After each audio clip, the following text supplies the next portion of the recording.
ওম নমঃ শিবায়। সবাইকে মহাশিবরাত্রির প্রীতি শুভেচ্ছা অভিনন্দন জানাই। রাত পোহালেই শিব চতুর্দশী, সবার ওপর ভগবান শিবের আশীর্বাদ বর্ষিত হোক এই কামনা করি। আজকে যে প্রতিবেদন নিয়ে এলাম, মূলত দেখুন যে এতে বলছে বিষয়ভিত্তিক শিক্ষক নিয়োগ হোক, অর্থাৎ সাবজেক্ট স্ট্রিম ওয়াইজ শিক্ষক নিয়োগ হোক। বিধানসভায় রিপোর্ট পেশ করেছে স্কুল শিক্ষার স্ট্যান্ডিং কমিটি। নিঃসন্দেহে এটা ভালো উদ্যোগ। রাজ্যের যেটা চিত্র, ছাত্র ইস্টু শিক্ষক রেশিও নেই, গরমিল রয়েছে এবং বিষয়ভিত্তিক শিক্ষকও নেই। তাই বিষয়ভিত্তিক শিক্ষক নিয়োগের জন্য একটা উদ্যোগ নিয়েছে এবং বিধানসভায় রিপোর্ট পেশ করেছে স্কুল শিক্ষা স্ট্যান্ডিং কমিটি। সংবাদ মাধ্যম সূত্রে যেটা উঠে আসছে খবর, যে যোগ্য শিক্ষকদের কথা মাথায় রেখে নির্দিষ্ট স্কুলে পড়ুয়াদের সংখ্যার অনুপাত সঠিক রয়েছে কিনা সেটা যাচাই করার কথা জানিয়েছে স্ট্যান্ডিং কমিটি। অর্থাৎ স্টুডেন্টদের প্রায়োরিটির কথা মাথায় রেখে সাবজেক্ট টিচার সেই স্কুলে আছে কিনা সেটা রিপোর্ট তারা নিয়েছে স্কুলে ঘুরে ঘুরে, তারপরে রিপোর্টটা পেশ করেছে। জেলাভিত্তিক রিপোর্ট বিধানসভায় জমা দিয়েছে স্কুল শিক্ষা স্ট্যান্ডিং কমিটি। কমিটির বক্তব্য যে দীর্ঘদিন ধরে রাজ্যের সরকারি স্কুলগুলোতে শিক্ষক এবং পড়ুয়ার যে অনুপাত সেটা মিল নেই। এমনও দেখা যাচ্ছে যে ভালো শিক্ষক আছে, সায়েন্সের শিক্ষক আছে, কিন্তু সেই স্কুলে আবার স্টুডেন্ট নেই। আবার তার উল্টোটাও দেখা গেছে, স্টুডেন্ট আছে কিন্তু শিক্ষক নেই, সেই জন্য পড়াশোনা করতে পারছে না। প্রায় সমস্ত জেলায়, বীরভূম, হুগলি, নদিয়া, মুর্শিদাবাদ, এরকম বহু স্কুল রয়েছে। তো সরকারকে উদ্যোগ নিতে হবে এই ব্যাপারে। বিভিন্ন জেলায় এত ভালো ভালো শিক্ষক থাকার পরেও বেশ কিছু স্কুলে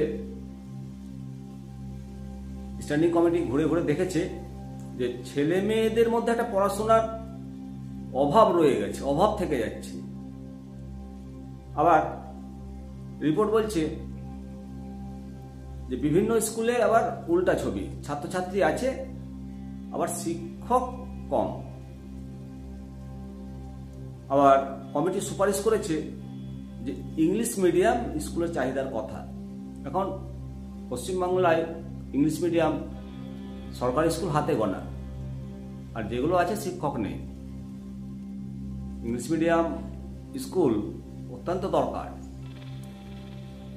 তো রাজ্য সরকার যে স্কুলগুলো চালাচ্ছে এডেড, ইদানিং ইংলিশ মিডিয়াম স্কুলের কথা বলছে, কিন্তু বাস্তবে ইংলিশ মিডিয়াম যেগুলো আছে সেগুলো কিন্তু অবস্থা ভালো নাই। অবিলম্বে সমস্ত বিদ্যালয়গুলোতে ছাত্র ইস্টু শিক্ষক রেশিও ঠিক করুক শিক্ষা দপ্তর, স্ট্যান্ডিং কমিটি, এবং নিয়োগ করুক। এটা গেল সেকেন্ডারি বিদ্যালয়ের কথা, হায়ার সেকেন্ডারি বিদ্যালয়ের কথা। কিন্তু প্রাথমিক স্তরে কি হবে? প্রাথমিক স্তরে প্রচুর শিক্ষক ঘাটতি আছে। যে বেস, সে বেসটা তো গড়বে প্রাথমিক বিদ্যালয়ে। সেই বেসের জন্য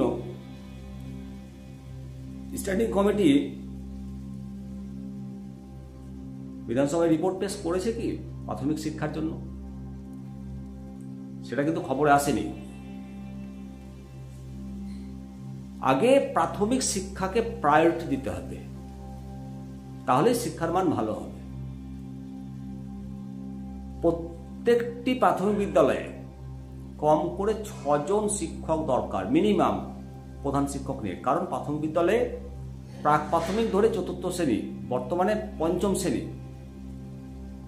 শ্রেণী ধরলে মিনিমাম 7টা শিক্ষক দরকার, আর সেই শিক্ষক নেই।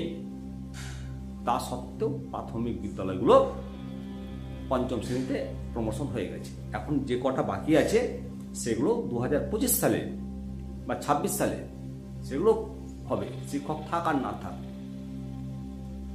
তাই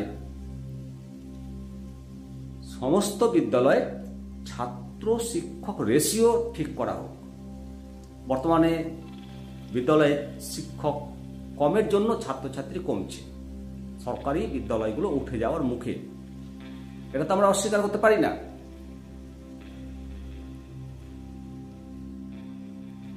যতই মিড ডে মিল দেখি না কেন, ওই সপ্তাহে 3 দিন ডিম, শিক্ষক বাড়িকে ছাত্র ধরে আনছে, এতে হবে না। প্রত্যেকটা বিদ্যালয়কে অভিভাবকের নিকট যদি প্রেজেন্টেশন করতে পারে, শিক্ষকরা আকৃষ্ট করতে পারে, তাহলে তো আসবে। তো শিক্ষকই যে এখানে নেই, 2জন 3জন শিক্ষক আর 300 400 250 ছাত্রছাত্রী, সেই বিদ্যালয় দেখে তো অভিভাবকরা মুখ ফিরাবে, বেসরকারি দিকে তো যাবে। তাই যে উদ্যোগ স্ট্যান্ডিং কমিটির, এটা সার্বিক হোক, প্রাথমিককে বাদ দিয়ে নয়। উচ্চশিক্ষা তখনই পাকাপোক্ত হবে, কারণ মেধা যদি প্রথমেই বিনষ্ট হয়ে যায়, নষ্ট হয়ে যায়, তাহলে উচ্চশিক্ষায় মেরিট কোথা থেকে আসবে? কে সাপ্লাই দেবে মাধ্যমিক স্কুলগুলোকে ভালো ছাত্রছাত্রী? অনেক ছাত্রছাত্রী দারিদ্র্যের কারণে, অর্থাভাবে নষ্ট হয়ে যায় মেধা, এটা আমরা অস্বীকার করতে পারি না। প্রাথমিক বিদ্যালয়ে 25 বৎসর কর্মজীবনের অভিজ্ঞতায় এটাই বলবো যে বুনিয়াদী শিক্ষা যদি সঠিক না হয়, প্রাথমিক শিক্ষা যদি, প্রারম্ভিক শিক্ষা যদি মজবুত না হয়, সরকার যদি না ভাবে, তাহলে সমস্ত শিক্ষাই উপহাসে পরিণত হবে। অবশ্যই আপনারা মতামত জানাবেন। ভালো থাকুন, সুস্থ থাকুন, দেখতে থাকুন নিমতিতা দর্শন। পরবর্তী প্রতিবেদন নিয়ে আবার হাজির হব। ওম নমঃ শিবায়।